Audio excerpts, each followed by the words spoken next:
Abram todas as suas Bíblias na segunda carta de Paulo aos Coríntios, no capítulo 5. Segunda aos Coríntios 5.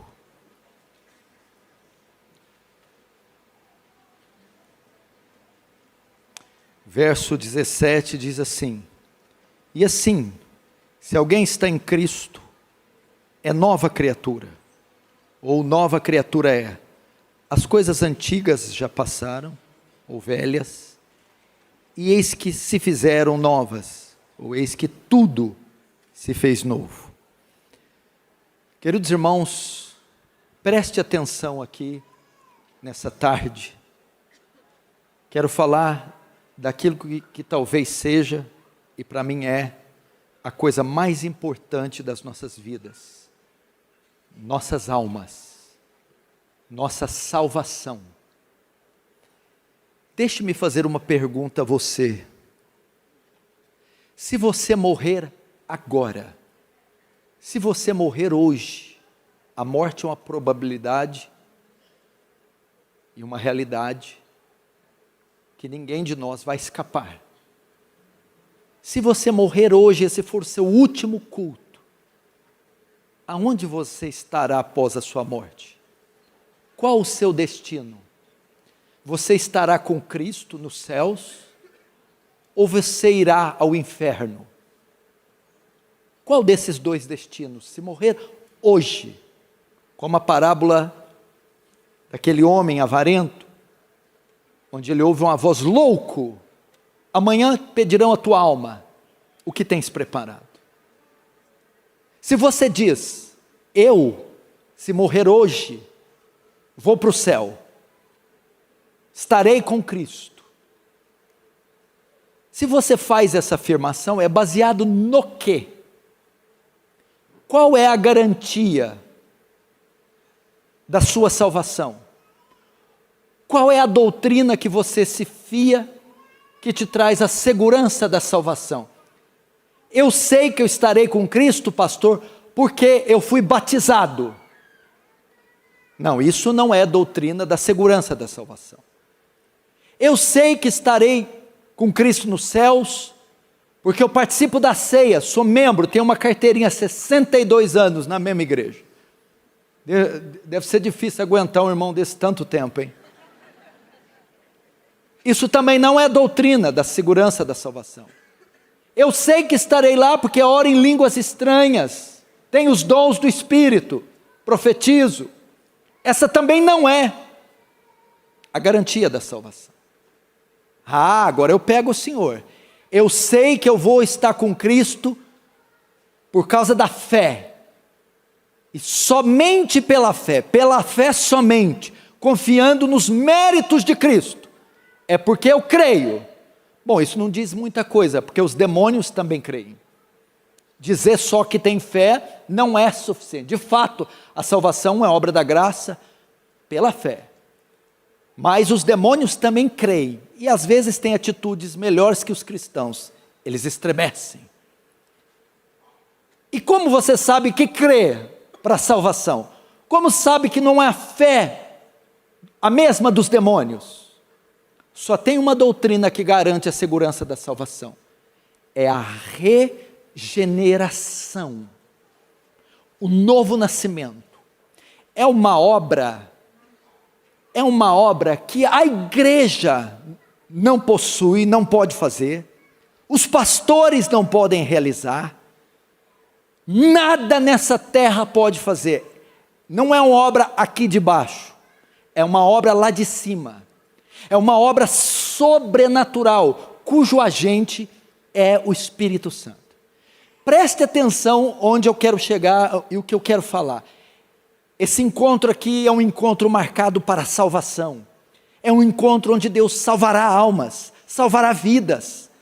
Tem como finalidade também salvar pessoas. Você sabe que a nossa mudança da morte para a vida, ou a nossa mudança da antiga vida para a velha, é chamada de conversão. Conversão. Existe uma palavra grega para conversão chamada epistrefo, que significa mudança de direção, mudança de caminho, mudança da rota. O que é isso? Eu estou indo por um caminho, o pecador anda por um caminho da iniquidade, da mentira, da prostituição, do paganismo, da luxúria, do ódio, que invariavelmente vai terminar no inferno. Quando ocorre conversão, é um giro de 180 graus. Mudança, ele está indo para uma rota, para um caminho de iniquidade que o levará à condenação. Quando ocorre epistrefo, giro de 180 graus. Agora ele anda no caminho da justiça, da verdade, da paz, que vai convergir no céu, na vida eterna. Entretanto, todavia, não obstante, porém, existe uma obra que antecede epistrefo. Uma obra que acontece antes de eu mudar a rota, meu caminho. Existe uma obra que precede a mudança da rota. É metanoia. Metanoia, mudança de mente, mudança de pensamento. Epistrefo é a mudança da rota, dos caminhos, externa, estética, hábitos, atos. Metanoia, mudança interna, sentimentos, afeições, visão, realidade. É a regeneração, é a transformação interior. Ela precede. Eu sou transformado por dentro primeiro. Eu sou convencido do pecado, da justiça e do juízo pelo Espírito Santo. O meu velho homem é morto e crucificado com Cristo, e um novo homem se ergue dentro de mim. Agora, preste atenção. Está acontecendo um fenômeno na igreja brasileira. Está acontecendo epistrefo, sem ter acontecido metanoia. As pessoas estão mudando a direção. Estão indo para a igreja, abarrotando os templos, enchendo as congregações. De fato, elas usavam roupa sensual, agora estão de vestido, cabelões. Iam para a cachaça, para o boteco, agora vão para a igreja. Elas mudaram a rota, mas não mudaram o coração. Não mudaram os pensamentos. Houve epistrefo, mas não está havendo metanoia. Com base no que o Senhor diz isso? Com o contingente evangélico brasileiro, que está chegando à casa dos 60 milhões. Há uma igreja em cada esquina. Em se tratando da grande São Paulo, há uma igreja em cada 30 centímetros. Só que nunca houveram tantos escândalos envolvendo o povo de Deus. Nunca houveram tantas blasfêmias a céu aberto em nome do Senhor Jesus. Se você pegar o índice de adultérios, divórcios, pedofilia, o número de crentes envolvidos é quase o mesmo dos incrédulos. Já se fala de 40 milhões de desviados no Brasil. As lideranças comprometidas em escândalos abomináveis, nomes sujos protestados, divórcios e segundos casamentos, abusos sexuais, violência doméstica, uma coisa horrorosa, que suja o nome de Deus. Por quê? Porque são crentes apenas nominais, porque mudaram a rota, o vocabulário. Falava, e aí mano, agora fala glória a Deus. falava, como é que é, mano? Agora é a paz do Senhor. Mas não mudaram o seu coração. Por isso, os escândalos estão aí. Só mudaram esteticamente, o exterior. E um incrédulo, um ímpio, um não regenerado, não consegue sustentar a fé e a obediência legítima. É impossível, ele pode até esconder os tentáculos do velho homem.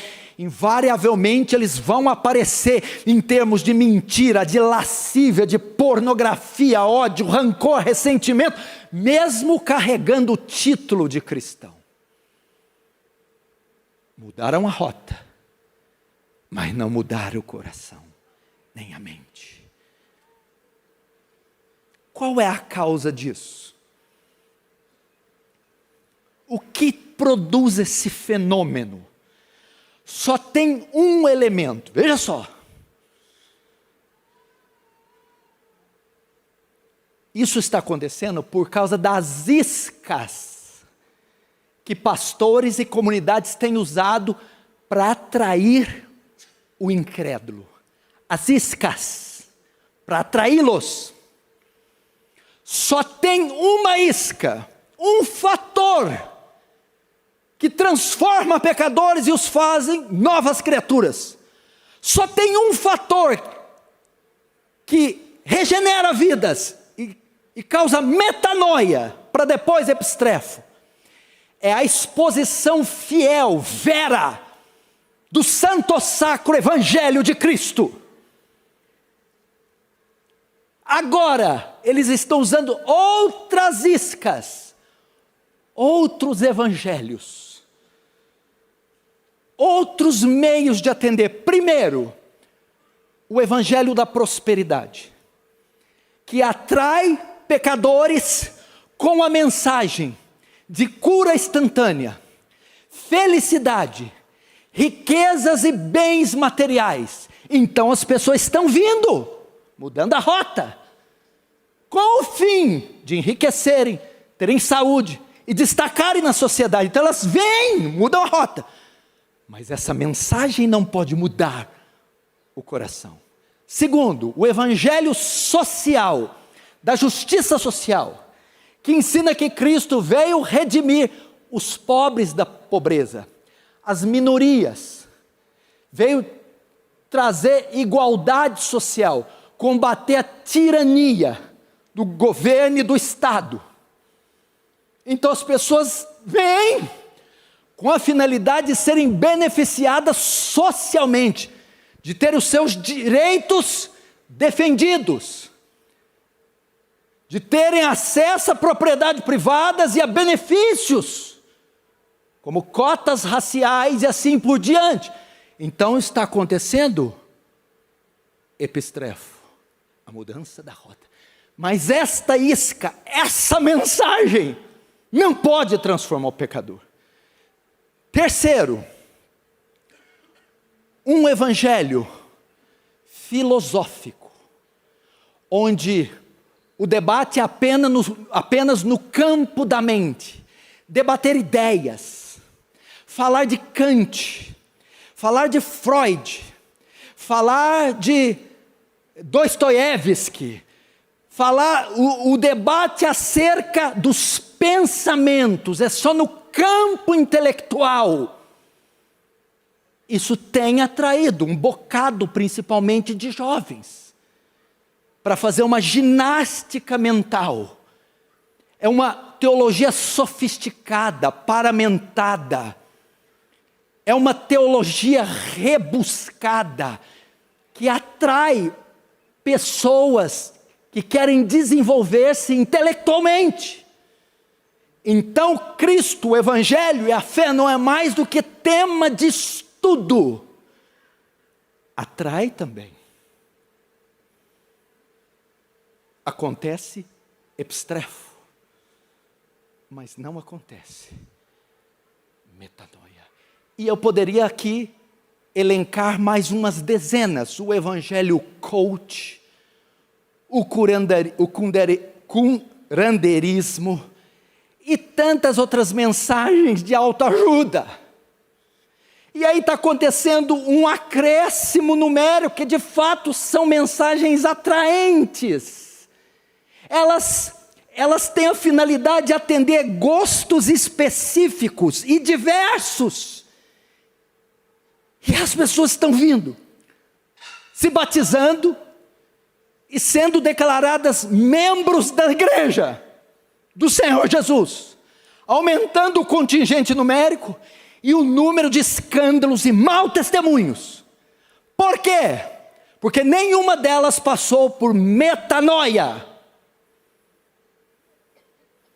Agora, o que é metanoia? O que é a conversão verdadeira? O texto que eu abri. Se alguém está em Cristo, nova criatura é. Jesus falou para Nicodemos: você não pode entrar no reino dos céus se você não nascer de novo. Quem não nascer da água e do Espírito não pode entrar no reino de Deus. Nicodemos, não dá para entrar no reino com nenhum tipo desses evangelhos. Não há nenhuma forma física, nenhum ritual, não há nada que a religião proporcione para operar esta obra. É o poder do Espírito Santo, é uma obra sobrenatural que transforma o pecador morto, caído, em uma nova criatura. Se você não passar por isso, ser regenerado, ser tirado o coração de pedra e colocado de carne, você não entra no reino dos céus. Como a regeneração se dá, para você ter uma ideia? É assim, para você entender o caráter da salvação. Ela não é uma obra pequena. Ela não está contida nas águas do batismo, nem numa profissão de fé verbal. É mais do que isso. Por exemplo, Deus criou todo esse universo em 6 dias, você sabe disso. Imagine quanto poder Deus não empregou para criar todo o universo. Os teólogos dizem que Deus cria o universo a partir de uma palavra latina, ex nihilo. Do nada, Deus cria todo o cosmos. Imagine quanto poder Ele não empregou para criar todo o universo. Por exemplo, o universo tem 94 bilhões de anos-luz de diâmetro. Se você pegar uma espaçonave, e ela viajar à velocidade da luz, ela vai demorar 94 bilhões de anos para chegar no outro diâmetro, no final do diâmetro do universo. Imagina quanto poder Deus não usou para fazer isso do nada. O Oceano Atlântico, Índico e Pacífico. Sabe quantos litros de água tem nesses 3 oceanos? Você conhece milhão. 1 milhão, 1 bilhão, 1 trilhão, 1 quatrilhão, 1 quintilhão, sextilhão, septilhão. 1 octilhão de litros de água aproximadamente. Quanto poder Deus não usou para fazer isso do nada. Cada ser humano tem 60 trilhões de células só no seu corpo. Imagine quanto poder Deus não usou para fazer isso do nada. Eu desafio você em 1 minuto, com mãos vazias, crie essa toalha, sem nada. Pense na complexidade desse universo. Do nada Deus cria tudo isso. Agora, na obra da salvação, da regeneração, o poder que Deus emprega para salvar um pecador é muito maior que o poder que Ele usou para criar todo o universo. Porque o universo Ele cria do nada o universo perfeito. Agora, para salvar um pecador, não é a partir do nada. É a partir de uma massa caída, corrupta, morta em Adão, e Ele tem que refazê-la à imagem de Cristo e trazê-la à vida. O poder que Ele usa para regenerar é maior que o poder que Ele usou para salvar, para criar. Pergunta: esse poder alcançou você? As águas do batismo não dão esse poder. Não tem esse poder. A profissão verbal, a ceia, esses evangelhos não têm. Como eu sei que esse poder me alcançou, pastor Paulo? Veja só. Essa é a obra da regeneração, prometida em Ezequiel e Jeremias. Esta é a nova aliança que faço com a casa de Israel, não com aquela aliança que fiz com seus pais quando os tirei do Egito. Mas as minhas leis imprimirei no seu coração e meu espírito colocarei dentro de vocês. Eis que tirarei o coração de pedra e colocarei o coração de carne. Regeneração. Como eu sei que esse poder maior do que o da criação me alcançou? 3 áreas da sua vida demonstram que você foi regenerado. 3. Primeiro, a sua mudança de relação com o pecado. Antes da fé, o pecado é prática de vida. Temos alegria, prazer no pecado e o cometemos voluntariamente. Depois da regeneração, o pecado não é mais estilo de vida do crente, é um acidente. O pecado não é mais alegria, é a sua tristeza. E o pecado não é feito deliberadamente. É uma fraqueza da minha carne. Segundo, mudança da minha relação com Deus.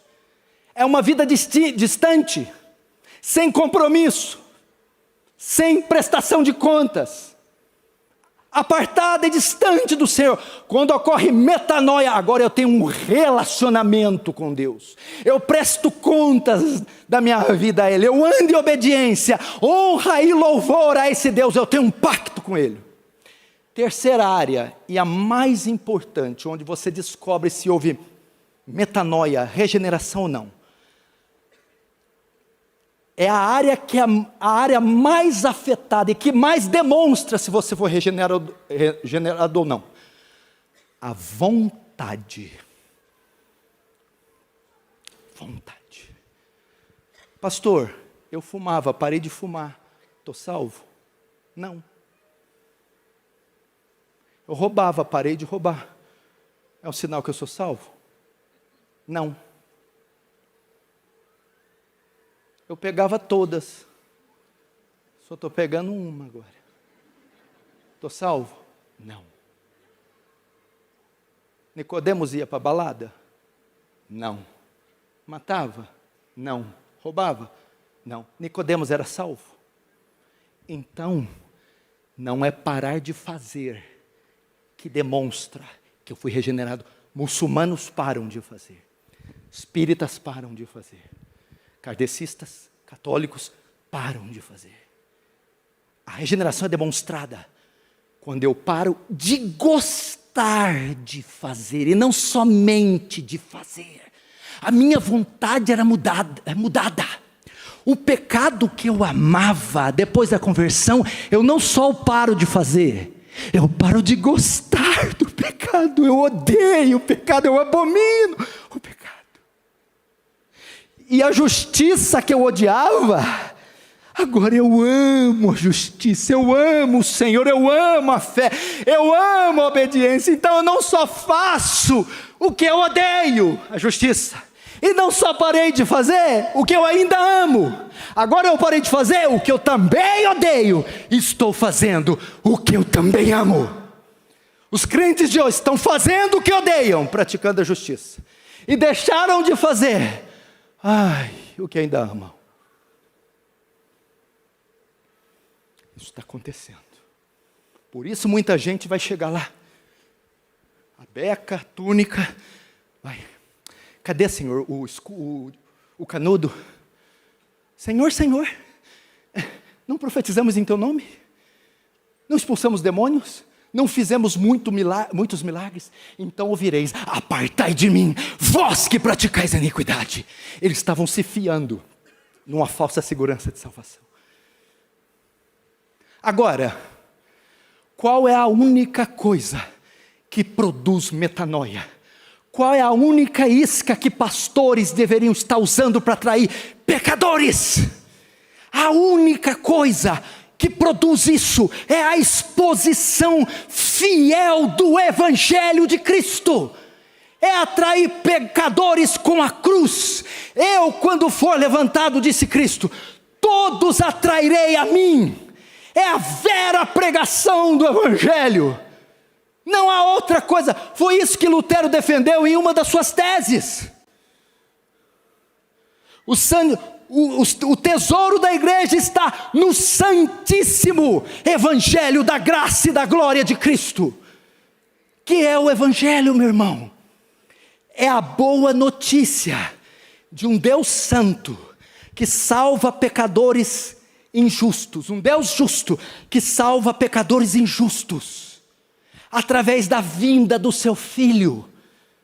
Todos pecaram e destituídos da glória de Deus estão. O salário do pecado é a morte. O homem entrou em transgressão, e do céu se manifesta a ira de Deus contra toda a impiedade do mundo, do homem.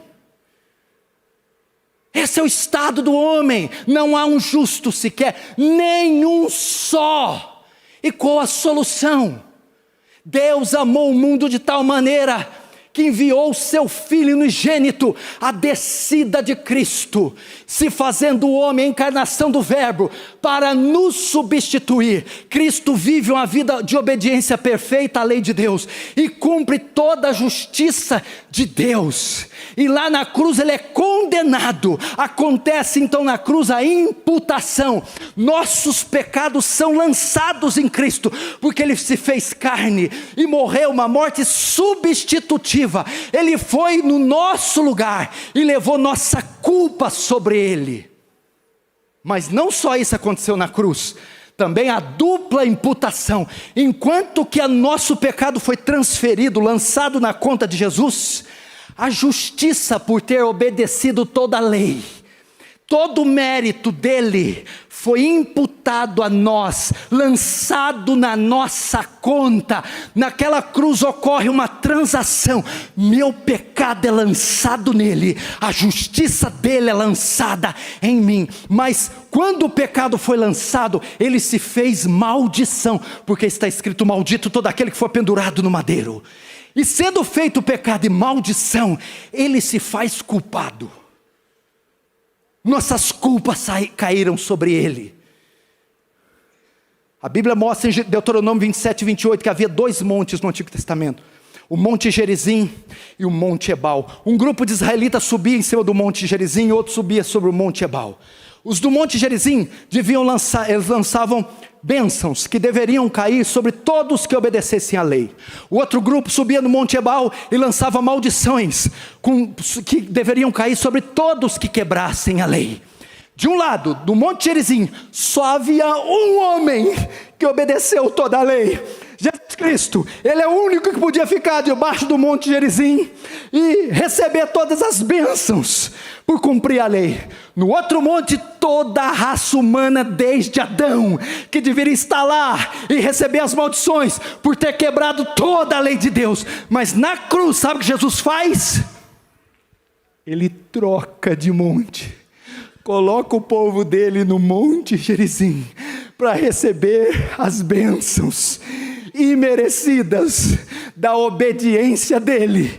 E no outro lado, ele, Jesus, recebe todas as maldições da nossa quebra da lei, que na cruz caem sobre ele. E o que é que acontece? Essas maldições vêm em forma da ira de Deus. Você se fez pecado? Sim. Você fez maldição? Sim. Recebeu a culpa e levou sobre isso? Sim. Agora você tem que ser punido por ela. E você será punido com a minha violenta ira. Então, no alto daquela cruz, quando ele diz: Deus meu, por que me desamparastes? Então o meteoro da ira de Deus vem com toda a velocidade, cai sobre Jesus e o mata. E com ele o nosso pecado satisfaz as demandas da justiça divina, apazigua a ira de Deus sobre nós e nos reconcilia. Agora, como eu posso provar que Deus recebeu o sacrifício de Jesus E segundo, como eu posso provar que o sacrifício foi suficiente para salvar uma multidão incontável de pecadores? É que no terceiro dia, a pedra do sepulcro rolou, e ele ressuscitou dos mortos, e vive para sempre, pelos séculos dos séculos dos séculos. Eis aí o Evangelho.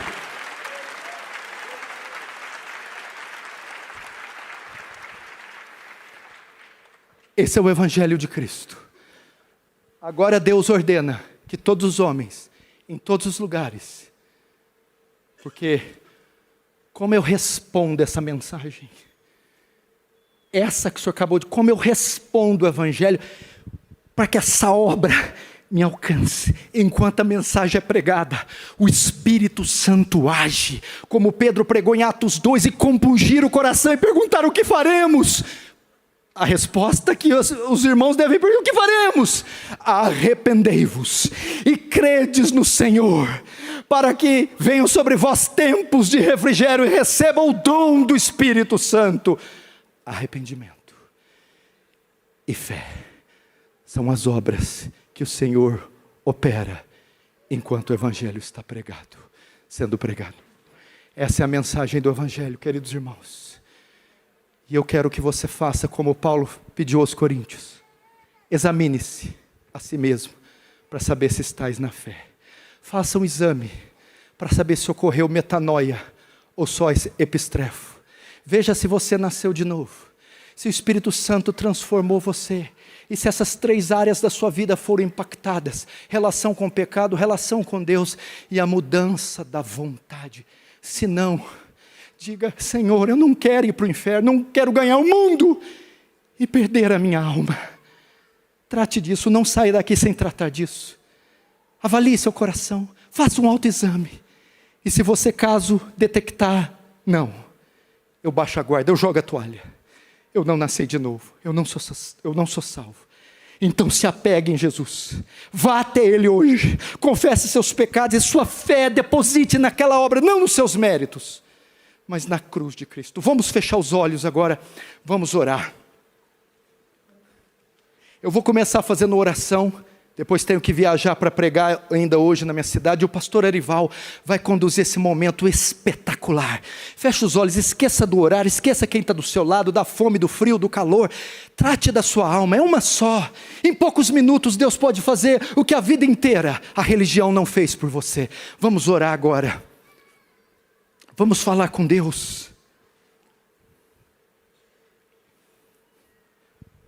Ore agora. Clame a Deus por misericórdia. Clame a Deus. Peça a Deus: Senhor, olha para mim. Salva-me dos meus pecados. Perdoa os meus pecados. Eu entrei aqui com tantas necessidades, mas nenhuma delas é maior do que a necessidade da minha alma. Eu tenho tantas necessidades no casamento, no corpo, financeiro, mas tantos problemas. Mas o que são eles comparados à salvação, à eternidade? Querido, o Filho do Homem não veio condenar esse mundo, mas veio salvá-lo. Essa reunião não foi marcada para condenar ninguém, mas para salvar. As portas da misericórdia e da graça estão escancaradas. Ouça o hino que diz: vem já, manso e suave Jesus te convida. Vem, é só vir. Coração contrito não rejeitará o Senhor. O que vier a mim de maneira nenhuma eu lançarei fora. Cristo está aqui. E veio para perdoar, reconciliar, salvar, regenerar, vivificar, escrever os nomes no livro da vida, que já estão antes da fundação do mundo. Fale com Deus. Não perca essa oportunidade por nada.